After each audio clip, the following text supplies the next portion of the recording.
Oi, gente, boa tarde. Fisiologia da visão, que eu vou falar aqui agora, tá? A primeira coisa, assim, acho que básica pra gente entender sobre a fisiologia da visão é que é o caminho, basicamente, que a luz vai ir, né? Vai ter, assim, 3 caminhos que eu vou falar, mas de maneira simples e geral é o seguinte: a luz, primeiro, ela vai passar pela córnea, que meu celular tá carregando, senão depois eu mostro foto da anatomia do olho, né?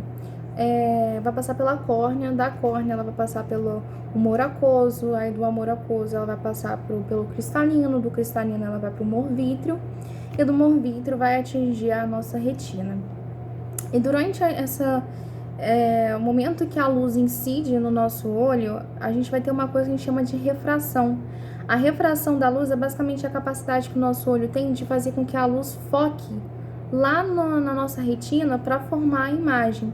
E justamente por causa da curvatura da lente da nossa retina, que acontece? A imagem que chega na nossa retina é uma imagem invertida. Então, isso aqui vai chegar assim na nossa retina. Só que o nosso cérebro, ele vai lá, interpreta e corrige a imagem. Mas a imagem, ela forma mesmo a nossa retina invertidamente, né? De forma invertida.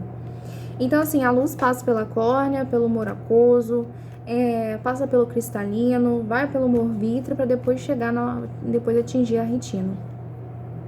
Durante esse percurso, a lente do olho faz a refração da luz, que é basicamente ela desvia os raios de luz para focalizá-los sobre a retina, e por causa da curvatura da lente e da refração, a imagem formada na retina ela é invertida.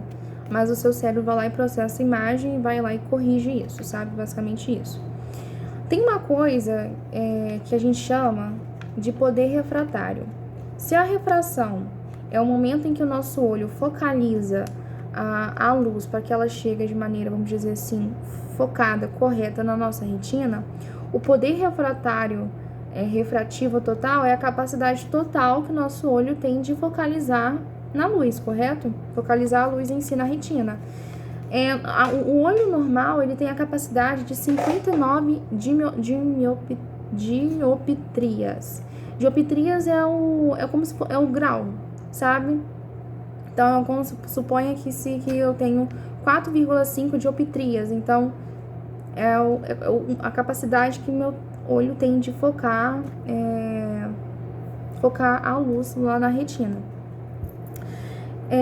Além disso, então poder refrativo total são 59 dioptrias e a capacidade que o sistema óptico tem de desviar a luz para que ela foque corretamente na retina. Nenhuma novidade que eu ouvi falar. Aí, qual que é a anatomia do olho? É claro que o olho, eu não vou focar exatamente na anatomia do olho, porque é algo mais relacionado com o oftalmologista, né?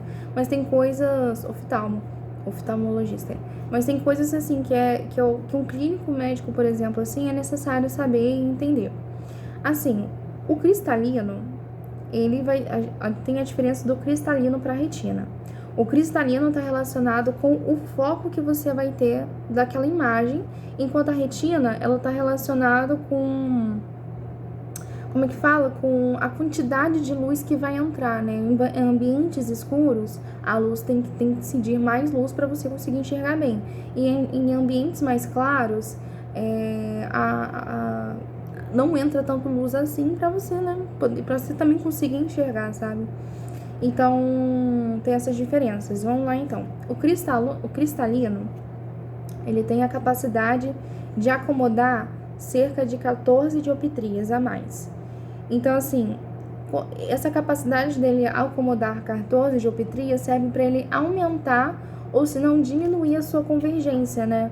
Isso é muito fundamental, porque muito importante, fundamental, porque a partir do momento que você aumenta a convergência, você consegue enxergar os objetos de perto. Quando você diminui a sua convergência, você consegue focar os objetos distantes que estão longe, assim, sabe? Então, essa coisa do cristalino, dele conseguir acomodar 14 dioptrias a mais, a gente chama de acomodação mesmo. É que nem havia falado, o cristalino ele possui a capacidade de acomodar cerca de 14 geometrias, podendo alterar essa convergência para focalizar objetos em diferentes distâncias. Qual vai ser o músculo que vai fazer essa acomodação do cristalino? A gente chama de músculo ciliar, tá? Como é que eu vou pegar minha caneta? Então, quem faz essa acomodação do cristalino é o músculo ciliar. O músculo ciliar, ele vai regular umas coisas que estruturas que a gente chama de tendão de ligamentos suspensores do cristalino. Então, o músculo ciliar, ele vai regular o tendão do ligamento dos ligamentos suspensores do cristalino. Quando esse músculo ciliar ele se contrai, o cristalino ele vai ficar espesso e vai ficar mais grossinho assim, né, mais gordinho. O que isso acontece? Aumenta a convergência. Aumentando a convergência, você consegue focalizar objetos de perto, serve para você enxergar de perto. Quando o músculo ciliar ele relaxa, o cristalino ele vai ficar mais fino, ele vai ficar menos espesso e serve para você focalizar objetos de longe, sabe? Porque a convergência ela diminui. Então, olha só, músculo ciliar, ele que regula a tensão sobre os ligamentos suspensores do cristalino. Quando o músculo ciliar se contrai, o cristalino se torna mais espesso e curvo, aumentando a sua convergência. Quando o músculo relaxa, o cristalino fica mais fino e menos curvo. Então, ó, o músculo ciliar é formado... Isso aqui não é tão importante não, mas... O músculo ciliar ele é formado por fibras circulares e radicais, tá? Que a gente chama também ou de fibras meridionais, que permitem esses ajustes na forma do cristalino durante a acomodação. Qual que é o mecanismo de acomodação? Ó, na pessoa jovem, o cristalino ele é formado por um líquido, ele é formado por fortes cápsulas elásticas, cheias de líquido viscoso, tá? E transparentes. E, novamente, o músculo ciliar, ele que vai ajustar essa focalização dos objetos. E quem vai inervar esse músculo ciliar é o nervo parasimpático, tá? Anotem isso daí, que isso aí é importante. Que mais? Então, só recapitulando. Primeiro, a luz passa pela córnea, vai para o humor aquoso, do humor aquoso ela vai para o cristalino, vai para o humor vítreo, que chega à retina. A luz, para chegar na retina, ela vai sofrer refração, que é a capacidade que o nosso olho tem de focalizar a luz até a retina, para a gente enxergar a imagem corretamente. Por causa da curvatura da lente e por causa desse poder de refração, a imagem chega revertida e o nosso cérebro converte. Poder refratário e refrativo total que a gente tem são 59 dioptrias, aliás. E a anatomia do olho é que o cristalino ele tem a capacidade de acomodar 14 dioptrias e ele está relacionado com a nossa capacidade de focalizar os objetos, aumentando e diminuindo a sua convergência. Quem vai estar responsável por esse processo é o músculo ciliar, que vai regular os tendões dos ligamentos suspensores ciliares, do cristalino, aliás, suspensores do cristalino. O músculo ciliar, quando ele se contrai, o cristalino ele vai ficar mais espesso, mais grossinho assim, aumenta a convergência e você consegue focalizar os objetos de perto. O músculo ciliar, quando ele relaxa, o cristalino ele fica mais fino, a convergência diminui e você consegue focalizar objetos de longe. Em pessoas jovens, o cristalino ele compõe uma forte cápsula uma forte cápsula elástica, cheia de líquido aquoso, tá? Esse líquido é um líquido transparente. E o músculo ciliar, ele vai ser inervado pelo nervo parasimpático. E lembra que eu falei do diâmetro da pupila? O diâmetro da pupila é fundamental para essa entrada de luz, pela quantidade de luz que vai entrar no nosso olho. Depois eu falo disso mais pra frente. Vamos seguir a ordem aqui. Quais são as condições patológicas que a gente tem? A gente tem a emetropia. A emetropia basicamente é a visão normal que a gente tem, uma pessoa que que não precisa de óculos para enxergar, nem lente, nem nada. Hemiotropia, visão normal. Os raios de luz, eles paralelos, eles vão se focalizar exatamente na retina. Pacientes que possuem hipermetropia, o que acontece? A imagem, ela é formada atrás da retina. Então, a luz, o foco, né, esse poder refratário, ele vai formar justamente atrás da retina. É como se fosse aqui, como se fosse a minha mão assim. Aqui seria o início, assim, né, a luz entraria assim. Em vez de se formar exatamente aqui, que seria a minha retina, vai formar aqui atrás, sabe? Isso que o paciente tem hipermetropia. A miopia, ao contrário, a miopia vai ter a formação da imagem, os raios luminosos eles vão se incidir, mas em vez da imagem se formar na retina, vai se formar antes da retina, formaria mais ou menos aqui assim, sabe? E a catarata, basicamente, é que o cristalino fica opaco mesmo. Correção dessas patologias, né? Isso aqui eu não sei se é importante eu falar, mas eu vou falar porque estava no slide, né? Então, porque a gente tá no slide, é bom a gente estudar. A gente tem a lente côncava, tá? A lente côncava, ela é utilizada na miopia. A lente côncava é utilizada na miopia. E na hipermetropia é utilizada a lente convexa. Então, côncava, a lente côncava, utilizada na miopia. A minha lente aqui, eu tenho miopia, é uma lente côncava, então tá corrigindo a minha imagem, sabe? A incidência da luz, então provavelmente a luz deve estar incidindo direitinho lá na minha retina. Agora, a hipermetropia é uma lente convexa. O que é fundamental pra gente é entender o caminho, agora já... Assim, a gente sabe que a formação da imagem mesmo só acontece no nosso lobo occipital, certo? Qual que é o caminho que percorre? Quando a luz incide no nosso olho, ela vai primeiro passar pelo nervo óptico, vai passar por todo aquele caminho. Isso é após a retina. Após a retina, ela vai passar pelo nervo óptico. Do nervo óptico, ela vai para os terceiros neurônios ganglionares. Dos terceiros neurônios ganglionares, elas vão para as segundas células bipolares. E essas vão finalmente para os bastonetes e para os cones. Isso é o momento que a luz chega, né? Aí ela vai lá no nosso córtex, no córtex lá da parte do lobo occipital, né? Agora, para a formação, para a luz voltar, né? A imagem ela precisa voltar para a gente enxergar. Como é que funciona? Já vai ser o caminho contrário. Primeiro vai passar pelos bastonetes e cones, depois pelas células bipolares, depois pelas células ganglionares e depois o nervo óptico. Aí depois retina, cristalina, vai ter todo aquele, né, processo e tudo mais. Então, seria isso. Agora, eu falei de cone e falei de bastonete, correto? Eles são duas estruturas muito importantes pra gente. Porque, olha só, o cone, ele é uma visão no nosso olho, vamos dizer que ele é uma célula, né? Ele é uma estrutura no nosso olho responsável pela visão bem detalhada e a visão das cores. Tanto que os cones, eles são fundamentais para a gente enxergar de dia, sabe? Pra gente ver eles são mais utilizados de dia. E o cone, ele possui pigmentos de cores, tá?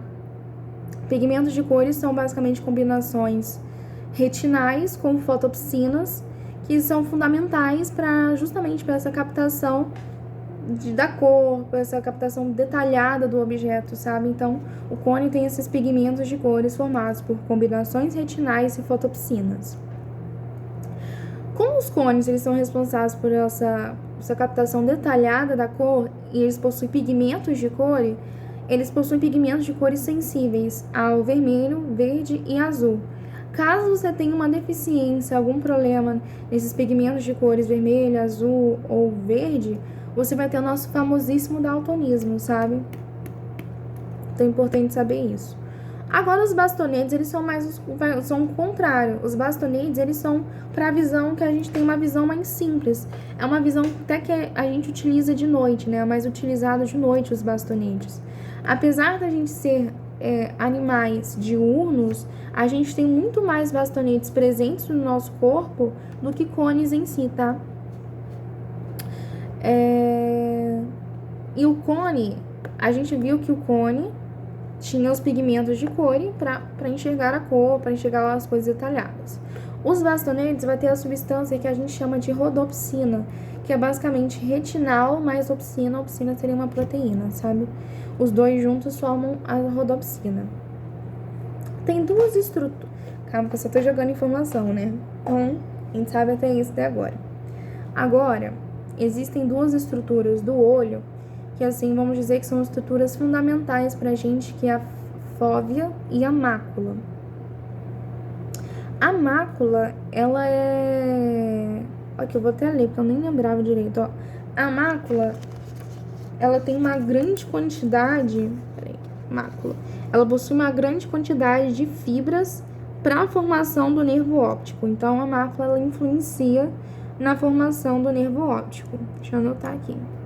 E a gente tem a fóvea. A fóvea, ela é uma estrutura que, assim, na imagem que eu vi, eu não posso afirmar se ela é próxima da mácula ou se é uma estrutura já dentro da mácula. Eu no meu modo de ver, pra mim é uma estrutura que tá dentro da mácula lá, né? Tanto que a fóvea, olha só, tanto que a mácula é a transição para a fóvea, que é onde tem o início de vários cones que a gente tem. Então, a fóvea é o local com maior concentração de fotorreceptores, é um local que tem maior concentração de cones. Então, assim, é a fóvea que a gente consegue, é por meio da fóvea que chega a luz, a gente consegue ver a imagem mais detalhada, uma imagem com cores vivas e etc, sabe? Então, mácula contribui com grande quantidade para a formação do nervo óptico e é uma transição para a fóvea. E a fóvea é um local dentro da mácula, próximo da mácula, que constitui bastante quantidade de cones, que é fundamental para a gente enxergar essas cores mais vivas, mais detalhadas. E a gente tem um ciclo que a gente chama de ciclo visual, rodopsina retinal e excitação dos bastonetes. O que esse nome comprido quer dizer? É basicamente como que os bastonetes vão ser ativados, sabe? Olha só, os bastonetes, eles são fotorreceptores, correto? E a gente viu que eles são, por uma visão mais simples, utilizada mais de noite. Os bastonetes, para que eles funcionem, é preciso que a rodopsina seja ativada. E como é que funciona? Primeiro, tem uma tabelinha no slide, até mesmo se você jogar na internet, você vai ver essa tabela, que tem vários números, 11-sil trans, alcitrans, sabe? Mas eu vou falar o que é importante pra gente aqui no momento. Olha só. Primeiro, vai ter a ativação da rodopsina. A rodopsina ativada, a gente chama de metarodopsina 2, tá? Mas antes, para formar a rodopsina, a gente tem a 11-cis-retinal, que ela vai se converter para transretinal. De inglês mesmo, de tudo, ALL, traço transretinal. Então, a 11-cis-transretinal se tornou a AL-transretinal. 11-cis-retinal se tornou a AL-transretinal. Isso. Quando isso acontece, a estrutura da opsina, porque a rodopsina é a opsina mais o retinal ligados, né? A estrutura da opsina é modificada e essa opsina ela é ativada. Aí ativada e se torna essa metarodopsina 2. Essa metarodopsina 2, o que acontece? Ela vai gerar um impulso elétrico. Esse impulso elétrico ele vai ser transmitido pelos neurônios da retina, vai ter o nervo óptico, do nervo óptico vai para o córtex visual, que é o lobo occipital, onde a imagem é interpretada. Então, assim, a metarodopsina é basicamente essa opsina ativada. A metarodopsina é o processo em que a opsina ela já foi alterada e foi ativada e tudo mais, e isso vai gerar um impulso elétrico. Esse impulso elétrico vai passar pelo nervo óptico, que passa pelas demais estruturas, até o córtex visual, que é no lobo occipital, onde a imagem é formada. Onde a imagem é formada. Então, retinal vai para 11-cis retinal, depois al-transretinal e depois metarrodopsina 2. Aí aconteceu isso, a imagem foi interpretada, ok. Após essa estimulação luminosa, gente, o que acontece? A rodopsina, ela é temporariamente, vamos dizer, desativada, desgastada. Então, ela temporariamente desfeita, a rodopsina em si. Esse processo da rodopsina, ela tá sendo temporariamente desfeita, a gente chama de branqueamento da rodopsina, tá? Aí, o que acontece? Para que um novo bastonete, ele volte a receber luz e tudo mais assim, é preciso ser formado uma nova rodopsina. E o processo da formação da nova rodopsina a gente chama de retinal isomerase, tá? Que é a etapa para formar uma nova rodopsina. Então, olha só.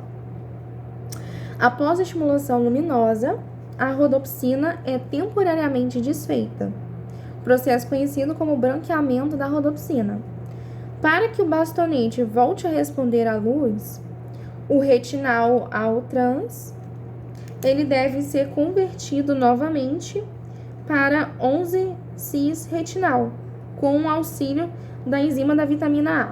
Eu acho que eu não cheguei a falar, mas a vitamina A, ela é extremamente importante para a gente nesse processo, nesse retinal em si, porque o retinal, ele é derivado da vitamina A. Tanto quando você tem uma deficiência da vitamina A, você não vai ter a produção do retinal, e o retinal ele precisa se ligar com a opsina para você poder enxergar melhor, certo? Se você não tem vitamina A, não tem retinal, então você vai ter a famosa cegueira noturna, sabe? Então, novamente, para que o bastonete volte a responder à luz, para que ele para que seja produzida uma nova rodopsina, o al-transretinal, ele vai ser convertido novamente a 11-cis retinal com a ajuda da vitamina A, para depois ele ser recombinado com a opsina e vai regenerar uma nova rodopsina, processo chamado de retinal isomerase. Falei. Tá acabando. Um detalhe, a cegueira noturna, ela também pode ser chamada de nictalopia, né, que é Nictalopia. Nictalopia. Um minutinho, deixa eu beber água. A via óptica. Olha só. Não sei se aqui é importante. Vamos falar. A via óptica é o caminho que o impulso nervoso da visão faz desde a retina até o cérebro, né? Eu falei que aquele caminho passa pelos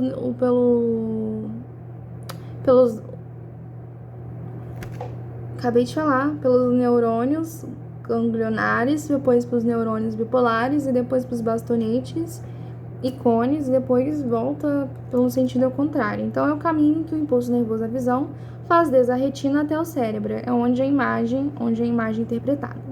Seu primeiro trecho é o nervo óptico, falei errado, primeiro é o nervo óptico, depois os nervos ganglionares, depois o nervo bipolar e aí sim bastonetes e cones, né? Eu esqueci do nervo óptico. Então, seu primeiro trecho é o nervo óptico, e o nervo óptico, ele é formado pelos axônios das células ganglionares da retina, que são inicialmente amielínicos. Então, os axônios dessas células são sem mielina inicialmente, né, amielínicos. E esses axônios, eles vão percorrer a superfície interna da retina, tá? Convergindo em direção à papila óptica, o disco óptico, localizado por... isso aqui não vou falar disso aqui não. Enfim. O córtex visual é a região do lobo occipital do cérebro responsável para a gente receber, processar e interpretar as informações visuais que chegam nos nossos olhos pelos nervos ópticos. Nenhuma novidade também.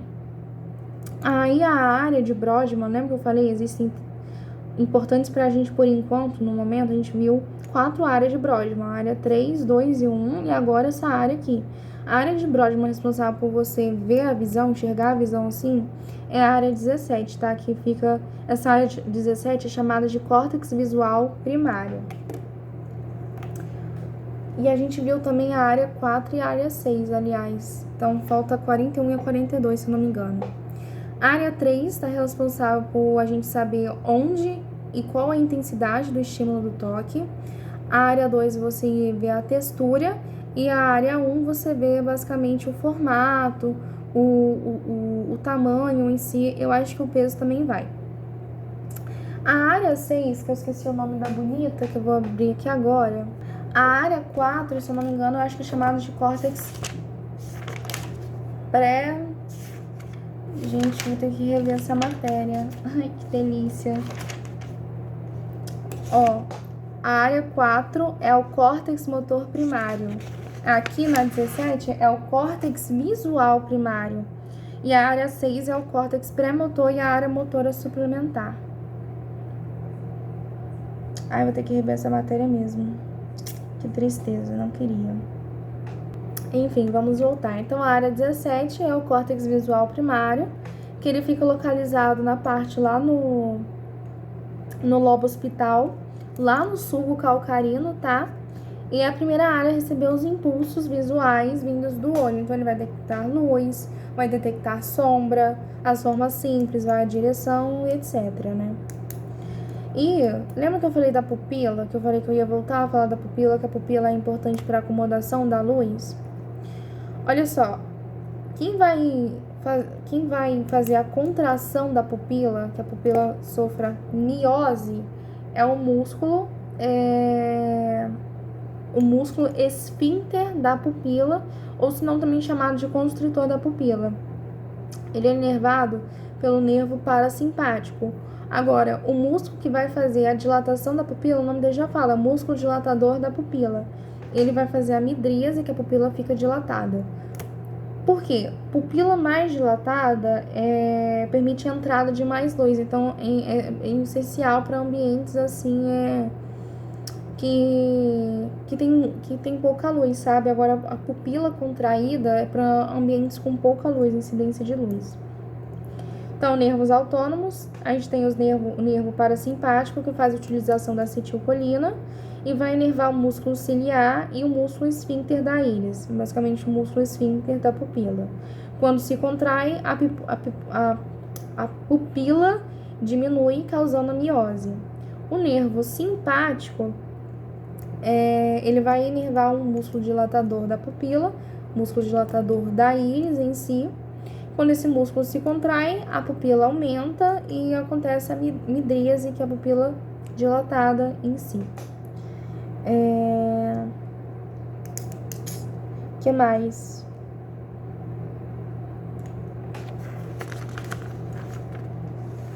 Eu acho que é isso, gente. Tem uma via que eu tô com muita preguiça dela, mas eu vou falar pra vocês, só pra dizer que eu não falei.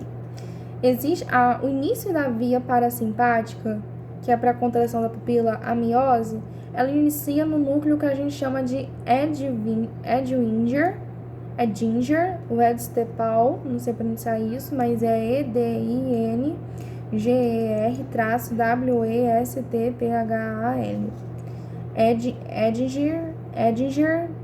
Edinger, Westphal.